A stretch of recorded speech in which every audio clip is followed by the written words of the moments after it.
ဒီဇလန်လေးရဲ့အစမှာတော့ကာရစ်ဘီယံပင်လယ်ပြင်မှာမိသားစုတစုအပျော်စီးသင်္ဘောတစ်စီးနဲ့အားလက်ရက်ခီးထွက်လာရာကစတင်ပါတယ်မိခင်ဂျိုးရကရေကူးနေစဉ်အကြောင်းမရှိဘဲထူးဆန်းတဲ့ခံစားချက်တစ်ခုခံစားရပြီးရုတ်တရက်ရေနစ်နေခဲ့ပါတယ်ဂျိုးရအနေနဲ့သူမရဲ့သမီးကက်စီကိုအော်ခေါ်ပေမဲ့နှကြက်တက်တချင်းနားထောင်နေတာကြောင့်မကြားခဲ့ပါဘူး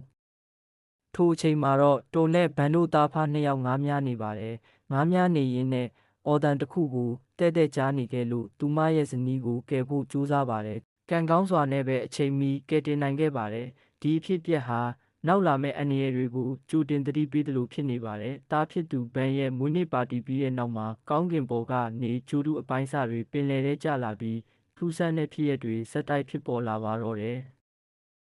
မကြာခင်မှာပဲပင်လယ်ရေတွေအားလုံးရုတ်တရက်ပျောက်ကွယ်သွားပြီးသင်္ဘောဟာရေမရှိတဲ့တဲကန်နာရလိုနေရာလဲမှာတောင်တင်နေပါတယ်နောက်ပိုင်းမှာနိုးဆိုတဲ့ရေငုပ်သင်္ဘောကောင်းဆောင်နဲ့အဆက်အသွယ်ရခဲ့ပြီးကမ္ဘာရဲ့ဝင်ရိုးစွန်းတွေပြောင်းပြန်ဖြစ်သွားတာကြောင့်ပင်လယ်ရေတွေဆုတ်ခွာသွားတာဆိုတာကိုသိလိုက်ရပါတယ်ကမ္ဘာတစ်လုံးလုံးဟာရေမရှိတဲ့နေရာတစ်ခုအဖြစ်ပြောင်းလဲသွားခဲ့ပါတယ်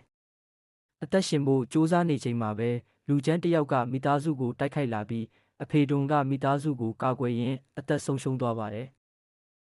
ဒီအဖြစ်အပျက်ကဂျူလီယာနဲ့ကလေးတွေကိုစိတ်ပိုင်းဆိုင်ရာခိုင်မာစေပြီးဆက်လက်အသက်ရှင်ဖို့တွန်းအားဖြစ်စေခဲ့ပါတယ်ဂျူလီယာနဲ့သူမရဲ့ကလေးတွေဖြစ်တဲ့ကက်စီနဲ့ဘန်တို့ဟာရေမရှိတော့တဲ့ပင်လယ်ကျမ်းပြင်ကိုဖြတ်တန်းရင်းကြမ်းတမ်းတဲ့နေအောင်တန်းစားလောင်မှုတန်းနဲ့ကနန်းအုပ်ကြီးတွေလိုတဘာဝအန္တရာယ်တွေကိုရင်ဆိုင်ရပါတယ်သူတို့ဟာလေရင်ပြက်တစ်စင်းထဲမှာခဏခိုလုံပြီးနောက်ပိုင်းမှာကွန်တိန်နာတစ်လုံးနဲ့ဝင်ကာစားတောက်စရာတွေစုဆောင်းပြီးကနန်းအုပ်တွေကိုတိုက်ခိုက်တွန်းလှန်ခဲ့ပါတယ်နောက်ဆုံးမှာတော့နိုးရဲ့ရေငုပ်သင်္ဘောတစ်စင်းကိုတွေ့သွားကြပြီးကလေးတွေအသက်ရှင်နိုင်ဖို့ဂျူလီယာကိုယ်တိုင်အသက်အသေးခံဖို့ဆုံးဖြတ်ပြီးကက်စီနဲ့ဘန်ကိုရေငုပ်သင်္ဘောစီကိုထွက်ပြေးခိုင်းပါတယ်ဒါပေမဲ့ပင်လယ်ရေပြန်လည်ပေါ်လာချိန်မှာဂျူလီယာလည်းအချိန်မီလွတ်မြောက်ဖို့နည်းလမ်းရှာတွေ့ခဲ့ပြီးသူမရဲ့ကလေးတွေနဲ့ပြန်လည်ဆုံတွေ့နိုင်ခဲ့ပါတယ်